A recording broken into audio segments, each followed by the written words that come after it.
Este, les preparé acá un cronograma, pero veo que se nos achicó un poquito el semestre, entonces acá me quedó medio apretado el tercer y último parcial. Voy a ver si le hago una pequeña modificación, consultar un poco también con los demás profesores y le voy a pasar a los delegados. De todas formas, como el jueves pasado no pudimos tener, nosotros tenemos pendiente una reunión.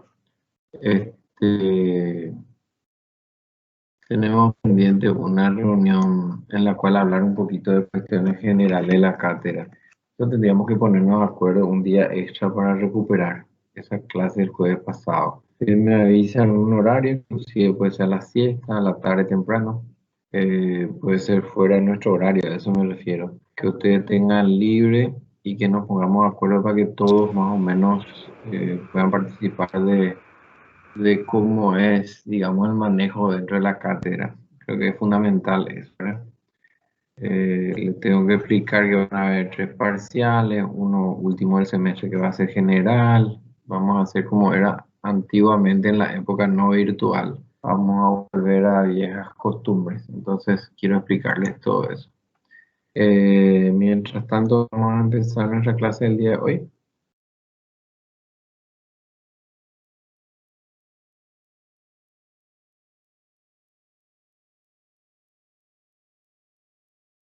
Bueno, ¿estamos? ¿Comenzamos? Sí, profe. Bueno, perfecto. Hoy vamos a hablar de varios temas juntos. Vamos a hablar de varios conceptos que van entrelazados y a veces significa una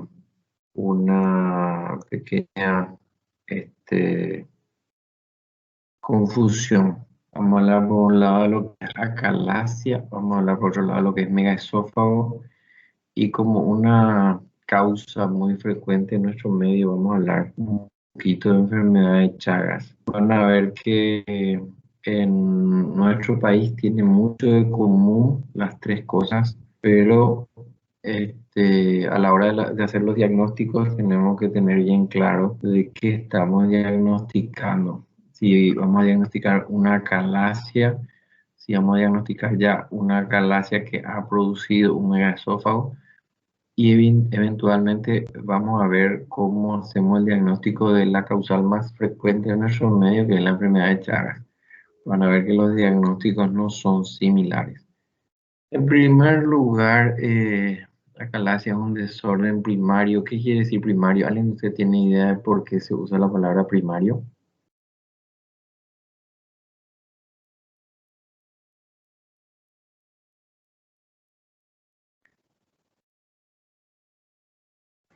Profe, no aparece el PPT, sí, en el cronograma presentando.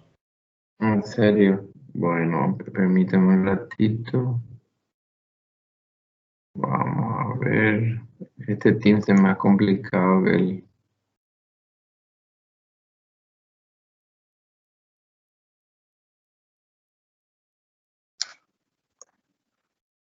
Acá está.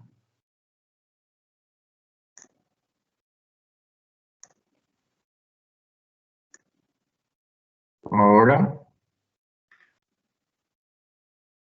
Ahora sí, Ahora profe. sí, profe. bueno, decíamos por qué es un desorden primario. ¿Qué significa? Puede ser porque no es secundario a otras causas. Exactamente, sí, sí, sí. Ese es el concepto. Lo único que hay que, a la hora de explicar, hay que pulir un poquito de la definición. Eventualmente, desorden primario quiere decir que se origina en el esófago propiamente dicho. No es una patología que viene prestada de otro lado. Es un problema que nace, se origina y se desarrolla en la motilidad esofágica. Van a ver que en algunos casos hay enfermedades que producen efectos como secundarios o colaterales. En esos casos son desórdenes secundarios, ¿verdad? Entonces, la acalasia, por definición, es un desorden primario de la movilidad del esófago y se caracteriza, por acá como dice la definición, por un fallo del esfínter esofágico inferior. ¿Qué pasa con ese esfínter esofágico inferior? No puede relajarse, ¿tá? Acá hay un concepto que es interesante, porque no es un esfínter hipertónico. Hay que diferenciar las dos cosas, ¿verdad? Un esfínter hipertónico sería un esfínter que está súper contraído, como cuando tenemos un calambre o algo así, un músculo está súper contraído. En el caso de la calasia, el músculo no está contraído, está en su posición normal de contención, digamos, muscular normal, solamente que no puede relajarse. Y eso origina una dificultad en el paso de los alimentos, ¿tá? Lo que viene después de esta coma, que dice acompañado de una ausencia del peristaltismo esofágico, es lo que con el tiempo termina desarrollando esta segunda parte que es el megaesófago, ¿tá? Entonces vamos a ir viendo un poquito. La acalasia es un problema primario de la movilidad del esófago que se origina inicialmente en el esfínter esofágico inferior y tercio inferior del esófago. El esfínter esofágico inferior no puede relajarse y se va perdiendo el peristaltismo esofágico. Vamos a hacer un pequeño repasito, ¿verdad?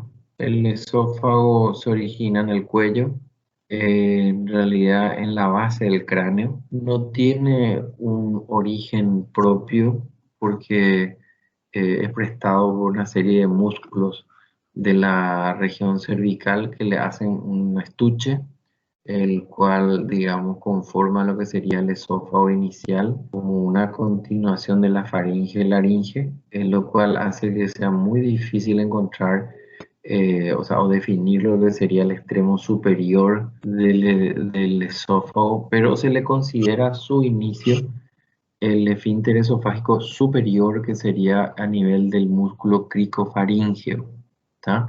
Ahí donde se origina la deglución, los movimientos primarios, ahí sería el origen del esófago. Y esto atraviesa una cierta porción del cuello, ingresa en el tórax y finalmente termina atravesando el diafragma para pasar al abdomen. Estas tres áreas van definiendo ciertas características del esófago, por lo cual tiene algunas situaciones a nivel cervical, otras a nivel torácico, otras a nivel abdominal. El límite inferior está dado por el esfínter esofágico inferior, que es el cual estamos hablando el día de hoy. Fíjense que el esófago no es rectilíneo, ocupa la línea media a nivel cervical, a nivel torácico, pero en la parte inferior del tórax, la aorta le desplaza, se le ubica por detrás y tal es así que el esófago va un poquito más hacia la derecha y posteriormente cuando atraviesa el diafragma pasa en posición anterior con respecto a la arteria aorta, ¿tá? Después también hace una curvatura hacia la región izquierda de la mayoría de las personas para terminar continuándose con la porción más dilatada del tubo digestivo, que sería el estómago, ¿tá? Que generalmente ocupa una posición de la izquierda del abdomen. ¿Ustedes ven mi puntero? Sí, profe. Sí, Bueno, perfecto, gracias. Vamos a seguir. Acá vamos a ver que la mucosa también tiene un cambio. La mucosa del esófago es plana, estratificada. Sin embargo, la mucosa en el estómago es cilíndrica, tiene células también caliciformes y eso hace que el color característico del esófago sea un rosa pálido y el color de la mucosa gástrica sea un color rojo más intenso. Hay una zona de transición de epitelio que se le llama la línea Z o línea dentada, ¿tá? Eso se puede observar en una endoscopía o en una macroscopía. Si uno opera a un paciente o eventualmente se hace una autopsia de un cuerpo humano, va a poder observar esta diferencia de límites entre lo que sería el esófago y el estómago, Fíjense que no hay una concordancia de alturas o de nivel entre lo que sería el pinzamiento del diafragma y la transición esófago-gástrica a nivel de mucosas. A esta diferencia, esta diferencia suele corresponder más o menos a 2 centímetros en un individuo normal. En algunas personas coincide, pero es más raro, ¿tá? Entonces uno observa el pinzamiento diafragmático por una zona estrecha. Cuando uno hace una endoscopía ve que hay una zona como más cerrada, es el pinzamiento diafragmático. Y generalmente posteriormente se ve la línea Z o línea dentada y uno consigue entrar en la zona de gran despliegue que sería el estómago. Esta es otra conformación del esófago a nivel cervical, torácico y abdominal. Lo vamos a ver ahora. Acá otra característica es cómo también el esófago es desplazado hacia adelante por la arteria aorta, las estrecheces que vamos a hablar. Tenemos una estrechez a nivel del cricofaringio, otra a nivel de la carina braquial y una tercera a nivel del pinzamiento diafragmático, que son zonas que le dan cierta preferencia para anclaje de cuerpos extraños que las personas podrían ingerir accidental o voluntariamente. Eso vamos a ver en otra clase. La calasia es el trastorno motor más frecuente del esófago y se caracteriza por una obstrucción funcional. Desde el momento en que el esfínter inferior no puede relajarse, se produce como una obstrucción funcional que genera disfagia, malestar torácico y regurgitación. Disfagia, malestar torácico y regurgitación. Yo le pediría, chicos, que para de paso no hacer tan aburrido esto para mí por lo menos. Si ustedes tienen alguna consulta, paren nomás, pidan y hacemos la consulta, aclaramos todo el concepto y seguimos adelante, ¿ok? Acá tendríamos lo que sería un ejemplo burdo de una calasia. Vemos que la zona de transición esófago-gástrica aparenta una estrechez, pero dijimos clarito que es una estrechez funcional, porque en realidad esto no está contraído, sino que solamente no puede relajarse. Está con el tono muscular normal de la región esfinteriana. La consecuencia posterior a través del tiempo es que este esófago va dilatándose. Por un lado, por culpa de la obstrucción, y por otro lado, porque también en el megaesófago, calasia megaesófago, hay una afectación de la placa neuromuscular del esófago, sobre todo en su porción de tercio inferior y medio, que son las zonas más afectadas, ¿tá? Eso hace que este esófago se vaya dilatando progresivamente a través de los meses. Una cuestión de historia de la medicina. La calasia fue descrita por primera vez en 1672 por Sir Thomas Willis. Esta es una de las lecturas, porque él lo escribió, más interesantes, yo considero, de la medicina, porque él descubrió lo que tenía el paciente solamente por su sintomatología. Recuerden que en 1672 no había radiografía, mucho menos endoscopía, tampoco tomografía ni nada parecido. Él hizo el diagnóstico a partir de la sintomatología del paciente. Y no solamente que él confió en su diagnóstico, sino que ideó la forma para tratarlo.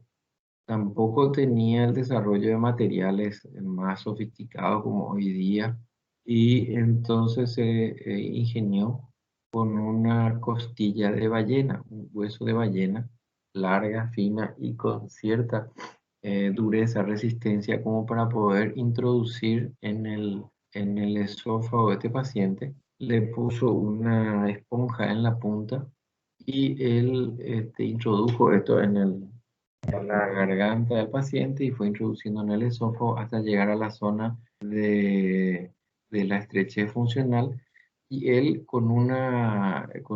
empujando, ¿verdad? Ese hueso de ballena generó una dilatación del esfínter esofágico inferior y sin saberlo, en realidad él hizo el primer procedimiento terapéutico de una acalasia que hasta hoy día se usa, sin el hueso de ballena, lógicamente. Se usa el procedimiento de dilatación con hoy día se usan unos balones de plástico, ¿verdad? Que se hace una dilatación brusca de esa zona del esfínter y sobre todo en los casos leves de acalasia, hasta hoy día se sigue usando. Él lo hizo en 1672 con un hueso de ballena.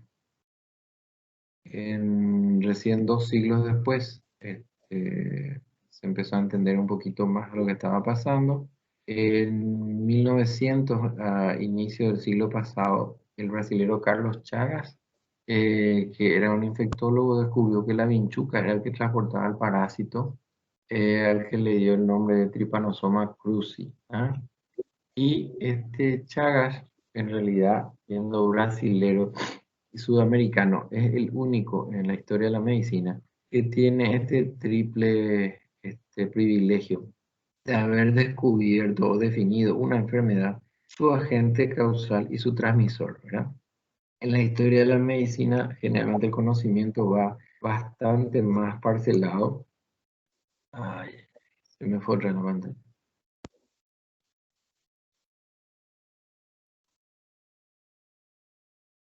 Ahí está. Bastante más parcelado y a veces una persona o un grupo define una enfermedad, después de un largo tiempo otro grupo define el agente causal y mucho menos el transmisor, ¿verdad? En este caso fue Chagas el que investigó, estudió y encontró las tres cosas. Bueno, a nivel fisiológico, la presión del esfínter esofágico inferior y su relajación son regulados por neurotransmisores. Hay un juego de neurotransmisores que son algunos excitatorios, que son la acetilcolina, la sustancia P, y otros son inhibitorios como el óxido nítrico y el PIB, el péptido intestinal vasoactivo. En el juego de estos es que el esfínter esofágico tiene un tono muscular y consigue relajarse. Cuando hay una alteración de este juego de neurotransmisores es cuando se produce la falta de inhibición que caracteriza a la acalasia.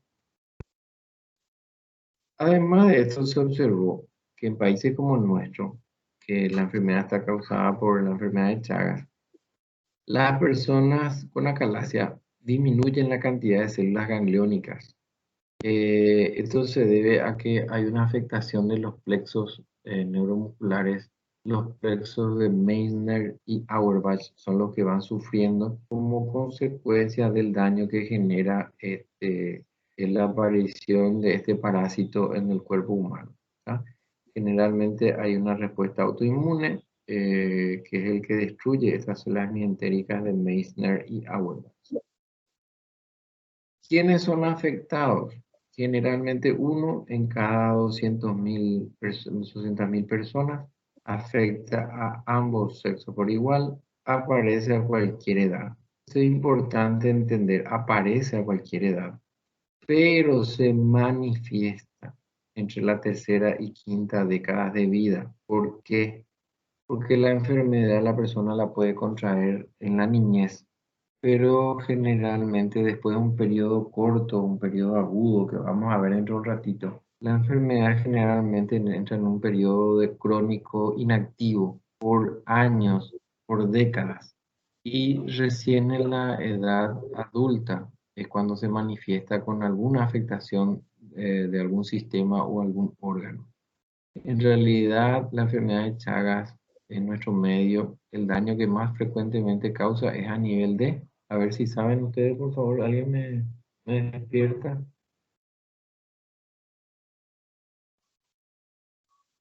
¿A qué nivel? Chagas.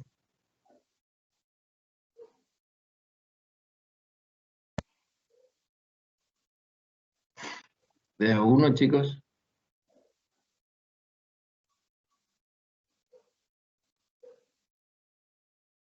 Hola.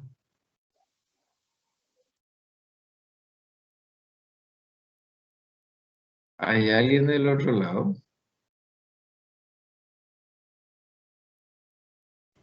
En la niñez puede ser, profe. No. ¿En qué órgano o sistema afecta más frecuentemente la enfermedad de Chagas? Al El corazón. Es el corazón. Exactamente. Patología médica van a ver las llamadas miocardiopatías chagásicas, que es realmente una de las afectaciones más frecuentes que produce la enfermedad de Chagas en las personas. ¿Ya? Acá tenemos, si podemos hacer una pequeña clasificación, tenemos que entonces en primer lugar el órgano blanco más afectado es el corazón, que no van a ver con nosotros, van a ver en patología médica. El segundo órgano más afectado por frecuencia en el tubo digestivo es el colon, ¿ah? Y el tercero sería el esófago. ¿Ok? Acá no sé a quién le di permiso para algo. Profe, yo tengo una pregunta. Dime. O sea, la acalasia solamente está relacionada al mal del Chagas o puede aparecer también por otra cosa. O sea, si alguien viene con acalasia, se puede decir que sí o sí fue por mal del Chagas o no. Bueno, en nuestro medio es muy raro que sea por otra etiología, pero justamente esa es tu pregunta es súper interesante. En los países del norte, por ejemplo, Estados Unidos y Europa, ellos tienen acalasia y tienen también un cierto megaesófago, pero está producido generalmente por colagenopatías, ¿tá? Problemas del tejido conectivo que generalmente no permite la relajación de esas zonas del esófago distal y del cardias, del esfínter esofágico inferior, perdón, no es el cardias, son diferentes, ¿verdad? Y la consecuencia es la misma. La persona tiene una acalasia y con el tiempo desarrolla megaesófago. Pero lo notable es que los megaesófagos producidos por las colagenopatías no son tan severos como los que se ven en la enfermedad de Chagas. Vale así que si alguna vez les toca asistir a alguna charla, alguna conferencia, algún congreso médico y hablan sobre el tema de megaesófago, van a ver que la gente, los invitados que vienen de países del norte, ellos no creen en la existencia de un megaesófago severo como el grado 4 que nosotros tenemos en Latinoamérica, ¿verdad? Ellos creen que eso no existe. De hecho, ese suele ser un tema polémico siempre en todos los congresos. Y vamos a ver de qué estamos hablando dentro de un ratito. Era el grado 4, que es el más severo de megaesófago. Y vuelvo a decir, la etiología en estos países suele ser por colágenopatía, no por enfermedad de Chagas. ¿Ok? De hecho, la enfermedad de Chagas tiene una característica. ¿A quién afecta? A ver si alguien me responde rapidito. Fue la gente que vive en casas de barro y eso. Gente pobre, era gente que por su situación económica vive en casas de barro. La gente usa el barro como si fuese reboque, ¿verdad? Evidentemente por falta de recursos no lo hacen de cemento y ladrillo, sino que lo hacen con Profe, sí, puede ser por sí. los techos de paja también. Exactamente, las dos cosas, ¿verdad? Vamos a definir eso. Hacen, primero que no usan ladrillo y revoque de cemento, sino que hacen generalmente, hay una forma que le llaman, creo que estoque en la construcción de las casitas del campo, que es con palos de madera y recubiertos con barro, ¿verdad? El barro es bastante bueno. El tema es que con la lluvia va cediendo y va agrietándose y esas grietas son puntos de instalación de las vinchucas. La vinchuca es un chinche grande, ¿verdad? Un chinche azul, luego le llaman en el campo, ¿verdad? Y sobre todo lo que dijo, yo acá no veo, saben que en el Teams yo no veo quién habla, esa es una lástima, realmente perdí esa capacidad de saber quién me habla. Pero esta chica que habló último tiene mucha razón. El otro lugar donde también se alojan las vinchucas es en la transición entre pared y techo. es la zona donde termina, digamos, la pared y comienza el techo de paja. Y hay generalmente una ranura interesante en estas construcciones donde evidentemente se aloja la vinchuca. ¿Y por qué diablos la vinchuca se aloja en ese lugar?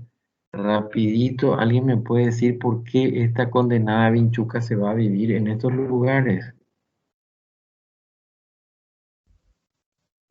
Porque es húmedo. Correcto, ¿qué más? Difícil de limpiar. Perfecto, ¿qué más? Es caliente, no puede ser. Puede ser, quizá. Hay que preguntarle a alguna vinchuquita, ¿verdad? ¿Te sentís bien? ¿Estás tranquila? Seguramente se ha de sentir protegida, pero ¿qué más? Hay un dato interesante que no me están diciendo todavía. Puedes- Puede ser porque son nocturnos. No escuché. Es de hábitos nocturnos. Sí, sale a farrear. De ahí baja y se alimenta a nosotros. Claro, tienen la comida enfrente. ¿Entienden? La vinchuca vive en el entorno nuestro porque nos pica. ¿Está? Espera que nosotros nos durmamos y nos pica. ¿Está? Entonces, ¿qué mejor que vivir en el comedor? ¿Ah? Tranquilo, está ahí, espera que la comida se quede quieta y nos pica. ¿Está? Y no solamente es tan hija de su madre, la vinchuquita, que pica, o sea, se alimenta y defeca ahí mismo. ¿Está? Soluciona todo su problema de un tiro. Y ahí es donde se produce justamente el fenómeno de contagio, porque al picarnos y defecar en el mismo lugar, generalmente nosotros sentimos la picazón y nos rascamos. Al rascar, nosotros llevamos la materia fecal de la vinchuca a la herida que nos produjo la picadura y en realidad somos nosotros los que nos contagiamos. La materia fecal de la vinchuca es la que lleva el parásito y nosotros al rascar llevamos esa materia fecal con parásitos hacia la herida que nos produjo la picadura y somos nosotros en realidad los que nos inoculamos el trypanosoma.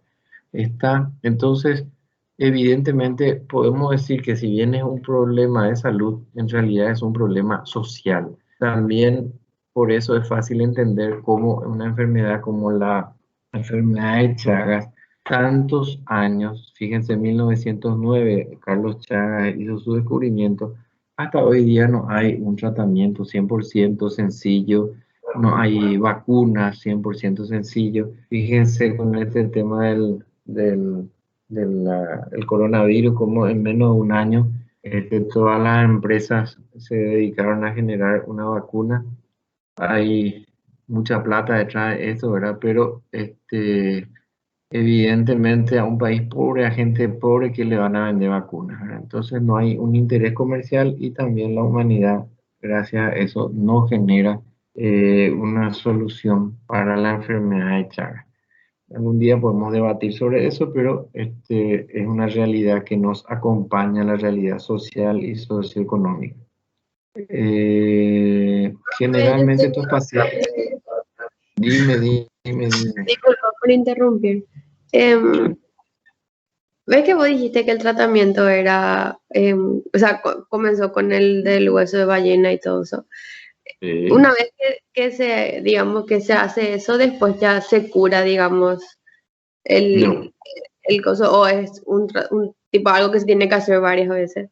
Temporario.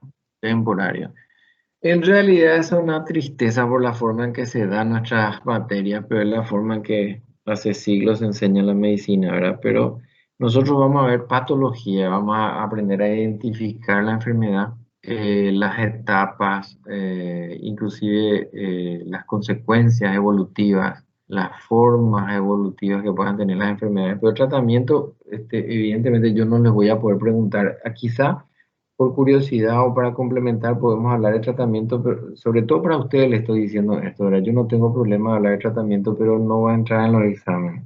Si alguna vez aparece alguna pregunta en los exámenes sobre terapéutica, ustedes tienen todo el derecho a reclamar de que esa pregunta sea retirada. porque no forma parte de nuestra malla, ¿verdad? En cuanto al tratamiento, tu pregunta como una cuestión de una curiosidad, la dilatación se hace en las fases iniciales de la calasia y la dilatación que se hace hoy en día se hace con unos balones neumáticos.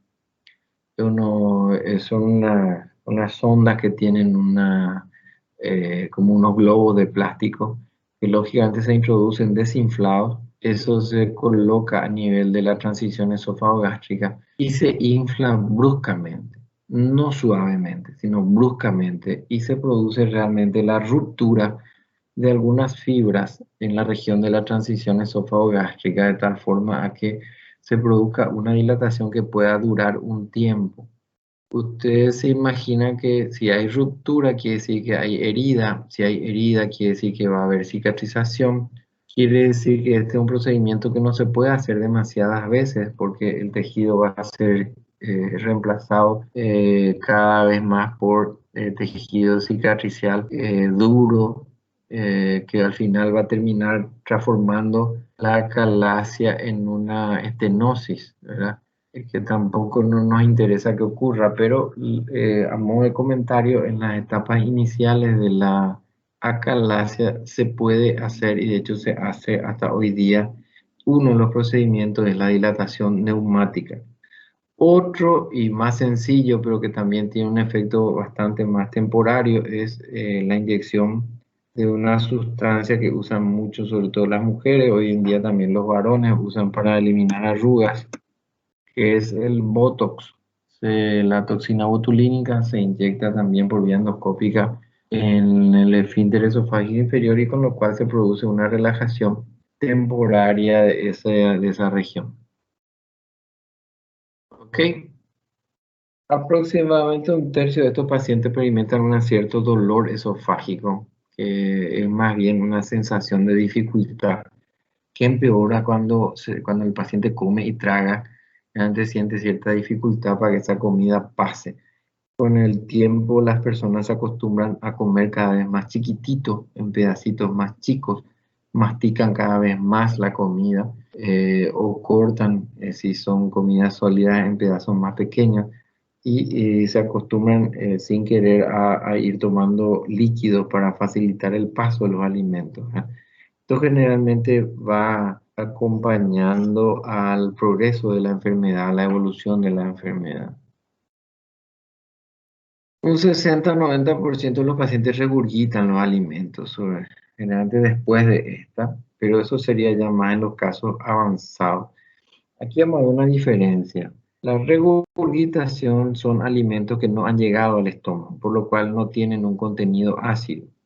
El vómito es contenido que ha llegado al estómago y uno vuelve a echar para afuera, con lo cual el vómito tiene una característica bastante fuerte, que es la quemadura química que produce al pasar a través de nuestra garganta, la lengua, la boca, y deja un sabor metálico por efecto de la quemadura química del ácido clorhídrico que está en el estómago.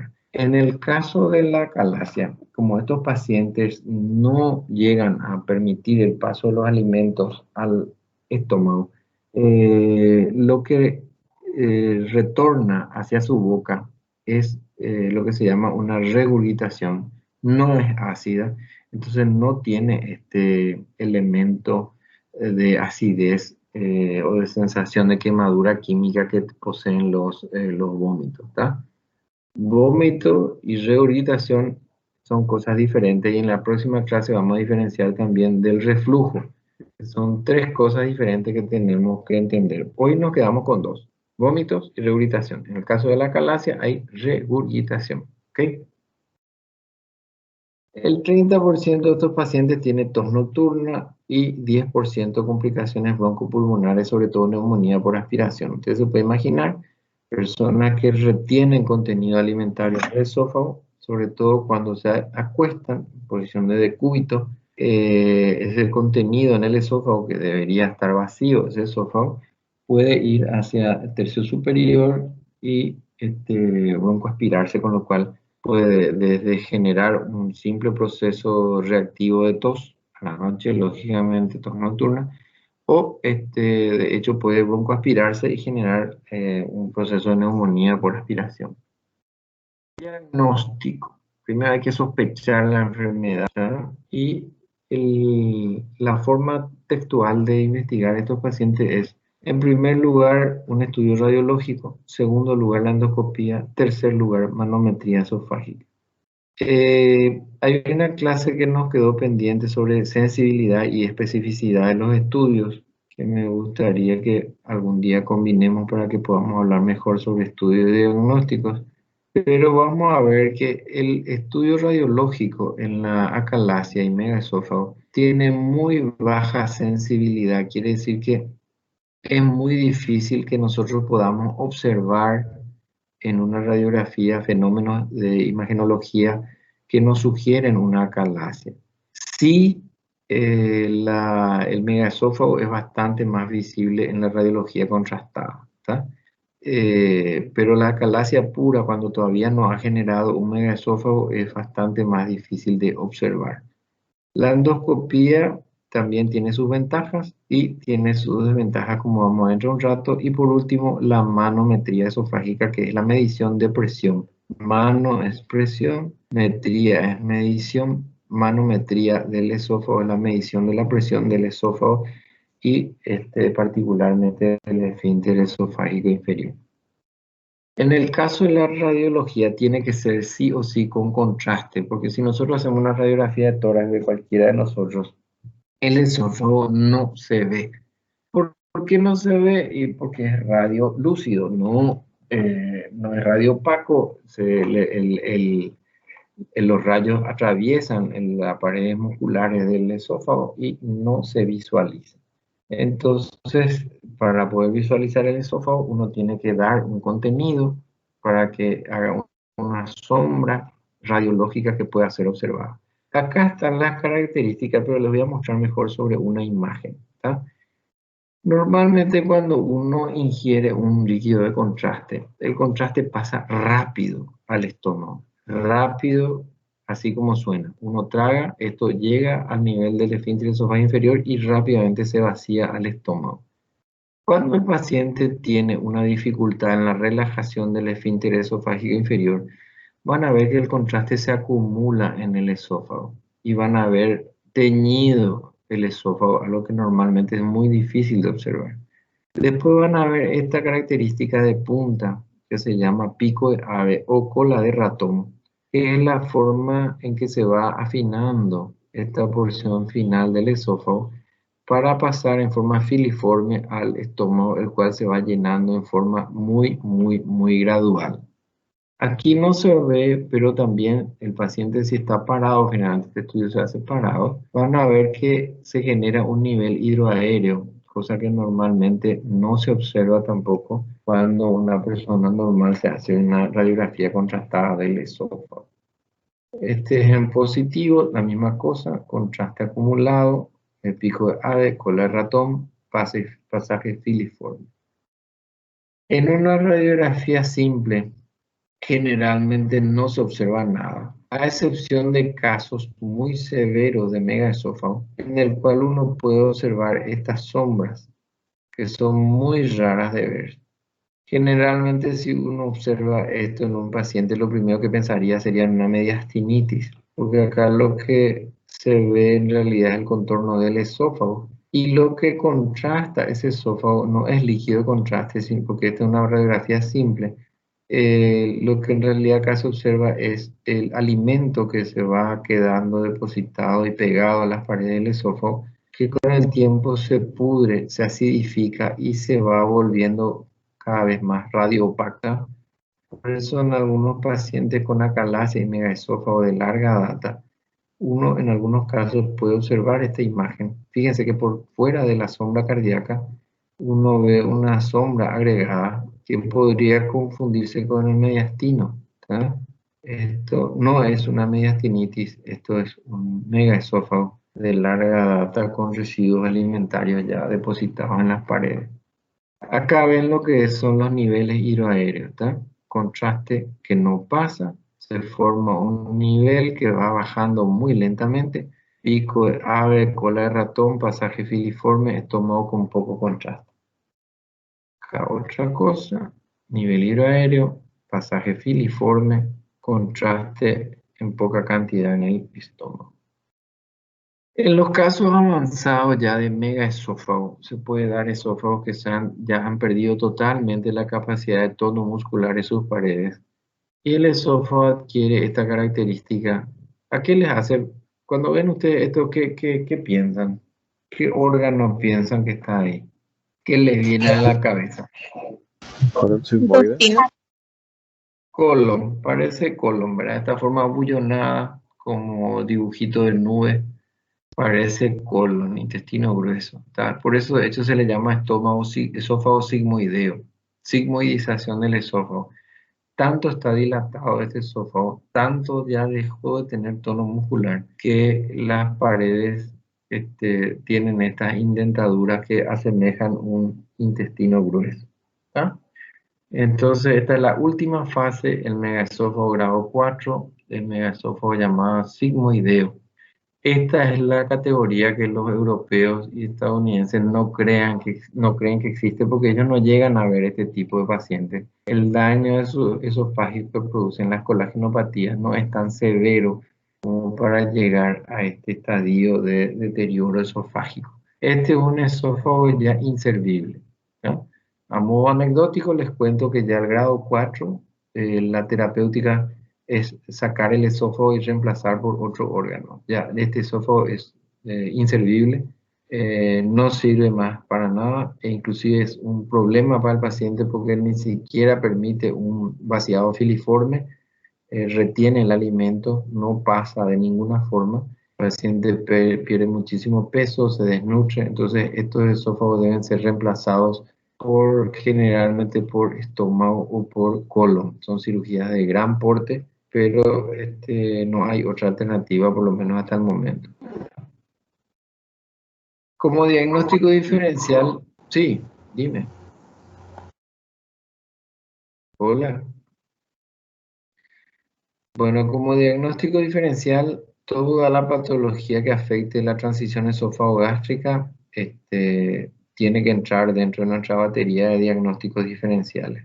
En este caso, esta imagen genera también retención de contraste, genera un nivel hidroaéreo.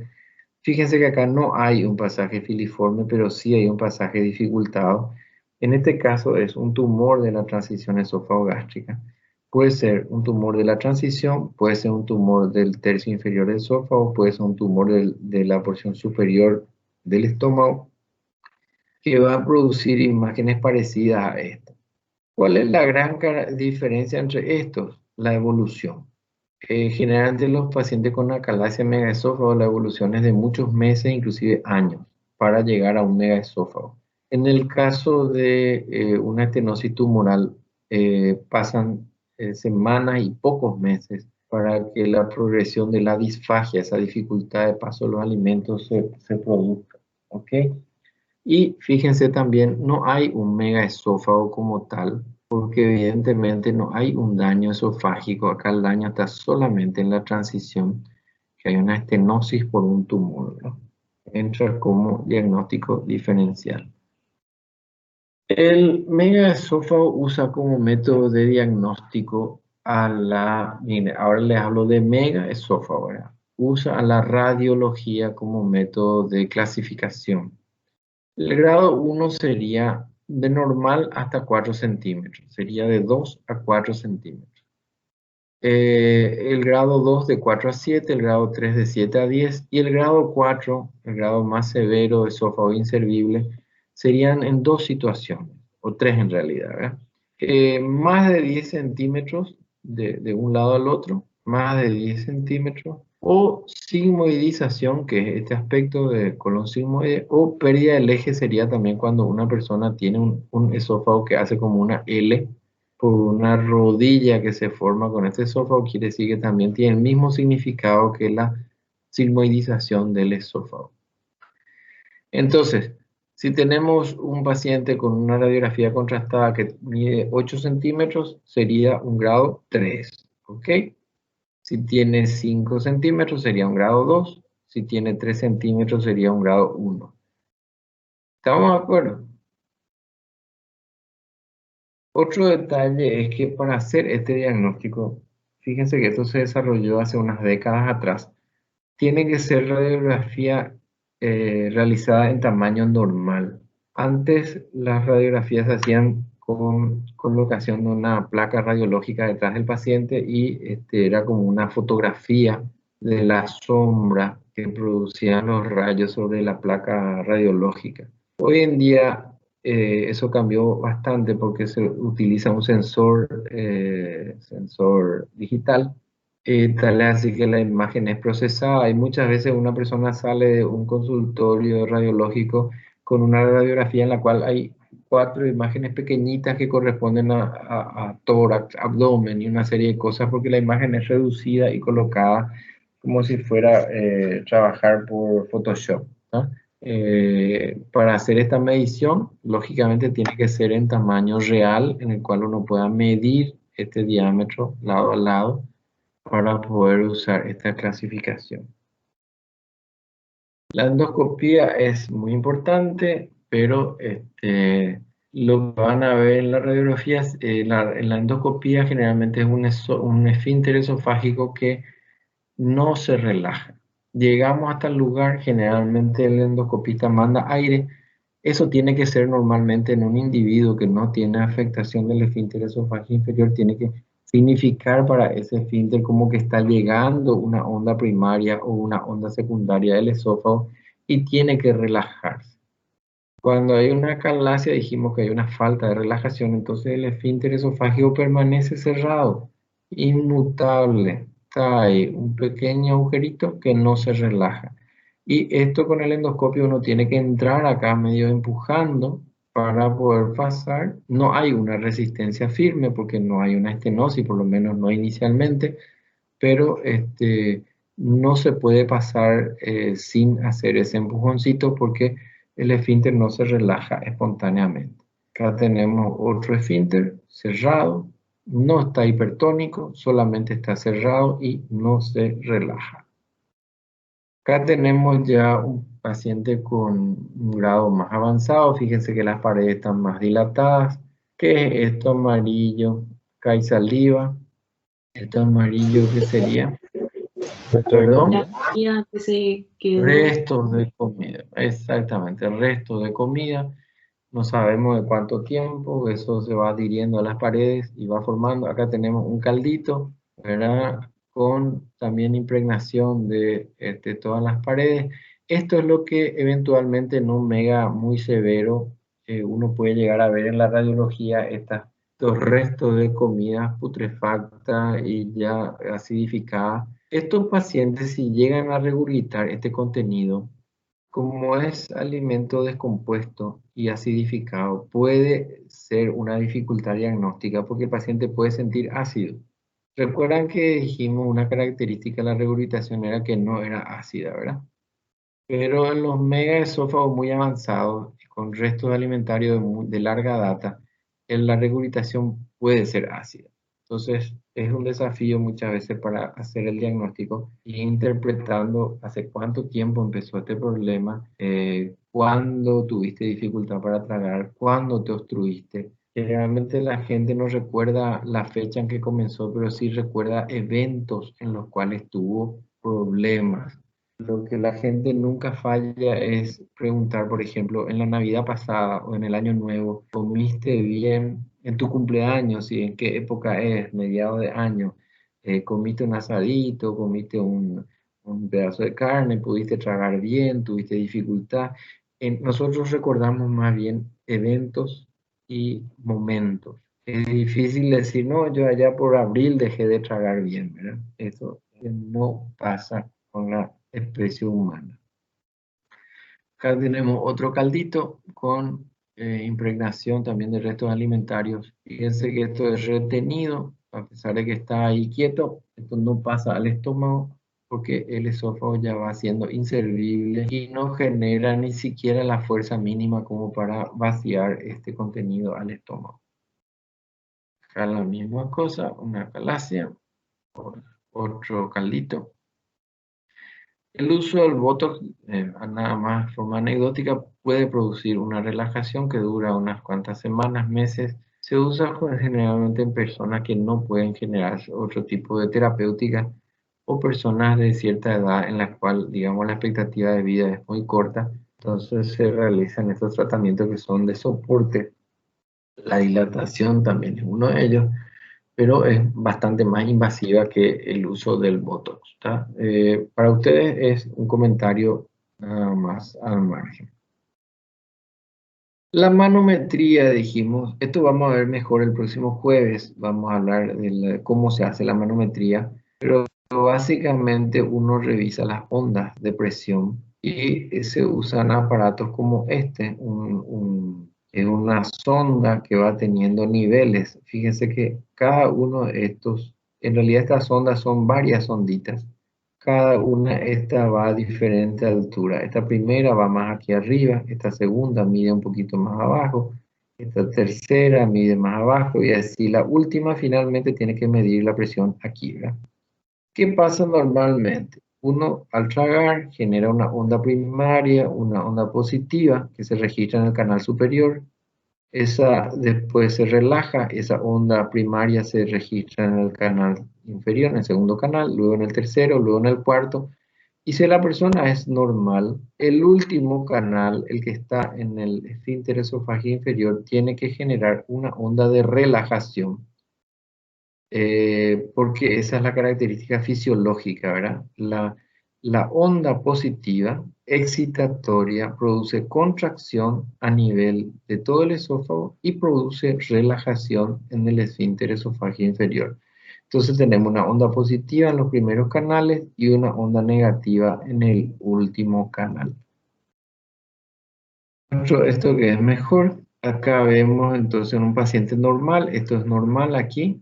Fíjense, una onda positiva que va avanzando en el segundo canal, está un poquito más adelante en el tiempo, en el tercer canal un poco más adelante, y el último canal registra ya una onda negativa, quiere decir que este esfínter se relajó y permitió el pasaje de la comida de los alimentos. En el caso de un megaesófago, acá tenemos dos cosas.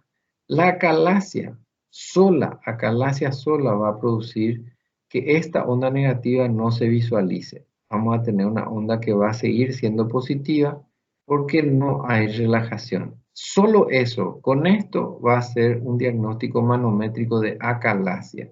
Si además tenemos esta imagen en la cual la misma onda positiva en el mismo momento se dibuja en todos los canales de la manometría, se llama onda en espejo y es porque el impacto del contenido del glútido es registrado en todos los canales de la manometría. A eso se le llama entonces onda en espejo y es diagnóstico de megaesófago. Diagnóstico de acalasia es la falta de onda negativa. Diagnóstico de megaesófago es onda en espejo a nivel de los primeros canales de la manometría. Doctor, Sí, dime, ¿puedes repetir otra vez esa diferencia entre acalasia y megaesófago? Ahí para diagnosticar nomás. Perfecto. Este es un individuo normal, ¿no? La onda deglutoria, onda primaria, acá es deglución y después una onda de contracción primaria. Va bajando, registra el segundo canal, va bajando, registra el tercer canal. Si esto fuese verdadero, acá tendría que haber un cuarto canal, un quinto canal, y vamos a ver que en el tiempo esto va avanzando, quiere decir que la onda va descendiendo en el esófago, ¿tá? Al llegar al último canal, el medidor de presión, que es la manometría, va a registrar una onda negativa. ¿Por qué? Porque se relajó el esfínter. En una persona normal, eso es lo que ocurre normalmente, ¿verdad? Una onda peristáltica que va bajando y al llegar al esfínter se relaja permitiendo el paso de la comida al estómago. En el caso de una acalasia, esta onda negativa no va a existir. Va a existir nuevamente una onda positiva igual que esta. Quiere decir que este esfínter mantiene su tono, no se relaja. Diagnóstico de acalasia. Si además de una falta de relajación tenemos que la onda positiva al deglutir se transmite a todos los canales por igual y en el mismo tiempo, o sea, en forma simultánea, tenemos lo que se llama ondas en espejo, que es porque al tragar, el aumento de presión que se produce intraesofágico impacta todas las paredes del esófago por igual, tercio superior, medio e inferior. Se registra la misma onda en todos los canales de la manometría. Aquí, en todo, tragó el paciente y ese bolo de agua que tragó impacta todas las paredes del esófago a todo nivel. Entonces, todos los canales en el mismo momento van a registrar una onda positiva. Eso sería una onda en espejo. Y lógicamente la falta de la onda negativa al final del último canal, porque el esfínter esofágico inferior no se relaja. Bueno, un repasito. Chagas se produce por Trypanosoma cruzi, picadura generalmente la vinchuca, Shizawasu. La gente del campo lo conoce muy bien. Esto es lo que habíamos hablado, dónde viven, esta es la forma, el ciclo del Trypanosoma. Somos nosotros los que nos contaminamos al rascarlo. En el sitio de inoculación aparece generalmente lo que se llama el chagoma, una reacción inflamatoria local. Hay otra característica, este sería la zona indurada, sería el chagoma. Y la enfermedad tiene un periodo agudo, dijimos al inicio, que dura unos días. Después esto termina y entra en un periodo de latencia que puede durar muchos años, meses, años. Generalmente esto puede pasar en la niñez y esto va permitiendo que el individuo crezca, se desarrolle, pero en algún momento de la edad adulta será que en algún momento que la persona tiene una bajada de su defensa, será que hay un periodo preestablecido de la enfermedad, eso se desconoce, pero en algún momento después de décadas el paciente desarrolla las manifestaciones de una enfermedad crónica que dijimos podía ser una cariopatía, podía ser una enfermedad colónica, podría ser una enfermedad esofágica y hay otras formas más raras. La enfermedad de Chagas puede producir megavejiga, megavesícula, megaduodeno, megauréter, porque lógicamente afecta a esos plexos mientéricos y produce el mismo fenómeno de falta de contracción por destrucción de la placa neuromuscular. El diagnóstico de Chagas se puede hacer. Profe, una pregunta. Dime. Sí. Tengo una pregunta. ¿Cuándo se puede también presentar? Hola. Repetí, Hola. por favor, tu pregunta. Repetí, por favor.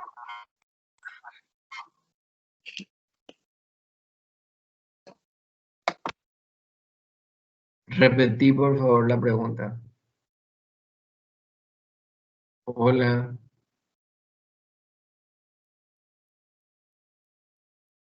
Puedes escribir en el chat y te leemos. ¿Cuál es la pregunta? No le funciona su micrófono, parece, profe, pone en el chat. Ah, bueno. Dale, después miro el chat al finalizar. El diagnóstico de Chagas, otra vez, una tercera fase, ¿verdad? Yo ya diagnostiqué acalasia, puede ser que ya también esté acompañada de megaesófago, y después tengo que ver cuál es la etiología de esa acalasia, de ese megaesófago. En nuestros medios sabemos que casi con seguridad sería una enfermedad de Chagas, pero de todas formas hay que corroborar eso, ¿verdad? Hay algunas formas para ver el parásito directamente en frotis de sangre, se tiñe con guinza, pero hay otros, se busca el parásito por en sangre periférica, uno llega a ver el diagnóstico, se puede hacer por hemocultivo, pero la forma más común en nuestro medio para diagnosticar es la inmunofluorescencia indirecta para Chagas, IFI para Chagas. El test de ELISA también se puede usar, pero es más caro. Entonces, generalmente se usa la inmunofluorescencia indirecta para Chagas, en el cual nos habla de positividad si es que hay enfermedad de Chagas o negatividad si no es. Entonces, tenemos la acalasia, tiene su forma de diagnosticar. Dijimos que preferencialmente la manometría la que nos puede mostrar un déficit de relajación del esfínter esofágico inferior. La radiología no es muy buena ni la endoscopía para ver la acalasia sola. El megaesófago es más fácil de observar en una radiografía contrastada. ¿Ya? Y también puede verse las ondas en espejo en una manometría. Y la enfermedad de Chagas, entonces, por inmunofluorescencia indirecta o ELISA, para corroborar que estamos en presencia de una enfermedad de Chagas. Voy a mirar un poquito el chat.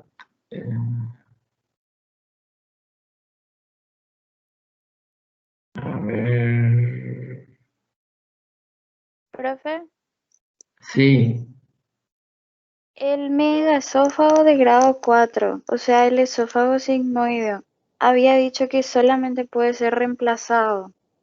sí, sí. Y no puede ser reemplazado por el otro esófago mismo. Sí, ahí sería un trasplante de esófago, pero es muy difícil eso, ¿verdad? No se hace, en la práctica no se hace. Vas a colocar un cuerpo extraño en una persona, le vas a someter a la posibilidad que tenga que usar inmunomoduladores como un paciente trasplantado. Y fíjate que el esófago no es un órgano vital en el 100%. A ver, quiero que me entiendan, es vital, pero no tiene una función especial como un riñón que tiene que filtrar la sangre o un corazón que tiene que latir. El esófago, aunque actúe como un tubo con cierto tono muscular, ya es suficiente. Entonces, por eso es mucho más simple hacer un reemplazo esofágico estómago que se lleva arriba a nivel de, digamos, del tórax. Se lleva estómago que puede ser llevado así 100%. Algunas personas, algunas técnicas quirúrgicas tubulizan el estómago antes de llevar. Las dos formas se puede usar. O se puede usar un segmento de colon que se reseca ese segmento y se lleva en reemplazo del esófago. Eh, Son técnicas en las cuales el paciente, si es que se termina bien todo el tratamiento, es un paciente que tiene una vida prácticamente normal después y no tienen que estar sometido a inmunomodulación o cosas por el estilo como si fuese un paciente trasplantado ahora. Pero les vuelvo a decir, terapéutica no es ahora, esto lo estamos haciendo por curiosidad, porque ayuda a entender. Y fíjense que el grado 1, esa clasificación de megaesófago tiene una característica muy buena. Es una clasificación que ayuda también a entender qué hay que hacer. El grado 1 se somete a procedimientos muy paliativos. Dilatación neumática, dijimos con balones, botox. El grado 2 y 3 hay una terapéutica para romper ese esfínter, se opera, se corta el esfínter y se hace una válvula especial para que la persona pueda comer y tener cierto tono. Pero son grados 2 y 3 porque todavía el esófago tiene cierto tono muscular. En el grado 4 el esófago ya no sirve. O sea, ahí cualquier mínima resistencia ya acumula el alimento, ya no pasa al estómago, por lo cual esófago, megaesófago grado 4 significa para los cirujanos y para cualquier otra persona reemplazo del esófago. O sea, hay que tirar, no sirve más ese esófago, hay que cambiar por otra parte, ya sea estómago o colon. No sé, esta pregunta que me hizo la compañera al final no escribió, parece. Yo no estoy encontrando. Si alguien encontró.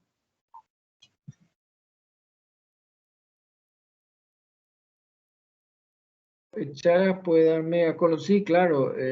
Karina preguntó si Chagas, claro. Solamente que no es que da todo. Eso es lo llamativo. Puede ser que tenga más de una afectación, pero hay personas que tienen solamente cardiopatía chagásica, cardiopatía dilatada chagásica. Hay otros que tienen megacolon. En nuestro medio, en tubo digestivo, es mucho más frecuente megacolon que megaesófago. Hay otras personas que solamente hacen megaesófago. Hay teorías de que hablan de que probablemente sean cepas diferentes del trypanosoma. que causen de repente afectación más colónica o más esofágica. Pero lo llamativo, eso se apoya también que, por ejemplo, en Brasil, que es una enfermedad endémica en Brasil, hay zonas de Brasil en el cual el megaesófago es mucho más frecuente que el megacolon. Y la gran parte del país brasilero es como nosotros, que tiene mucho más megacolon que megaesófago. Megacolon, lastimosamente, vamos a volver a mencionar recién al final del año, cuando entremos en patología de colon. Ahí vamos a recordar esta misma clase porque vamos a hablar otra de enfermedad de Chagas y vamos a hablar de megacolon. Por el momento solamente hablamos de megaesófago y ustedes en patología médica van a ver las cariopatías chagásicas. Profe, una pregunta. Sí. ¿Ves el tipo 4? A las personas no les molesta o no sienten ese agrandamiento de su esófago. ¿Y cómo siguen comiendo? Porque se ve que está súper lleno, atascado. O sea, ¿cómo pueden seguir comiendo normalmente? La historia típica de un paciente con acalasia es de disfagia progresiva. Disfagia sería la dificultad en el paso de los alimentos, ¿tá? Entonces, esa persona al principio siente dificultad para el paso de los sólidos, es lo primero que empieza a sentir. Entonces, increíblemente, nosotros como mecanismo de defensa lo hacemos automáticamente, vamos cortando la carne de repente en pedacitos más chicos. Ni nos damos cuenta a lo mejor, pero lo vamos cortando más chico. Después con el tiempo nos damos cuenta que la comida sólida no pasa, entonces hacemos medio papilla, medio puré, ¿tá?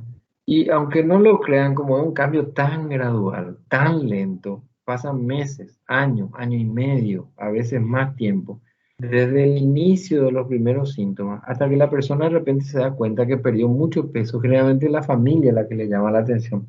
Perdió mucho peso, está desnutrido y se alimenta ya de cosas líquidas, semilíquida o líquida, ¿verdad? Porque es lo único que consigue pasar. También un tema cultural, ¿verdad? Nuestros pacientes generalmente llegan en estadio 3 y 4.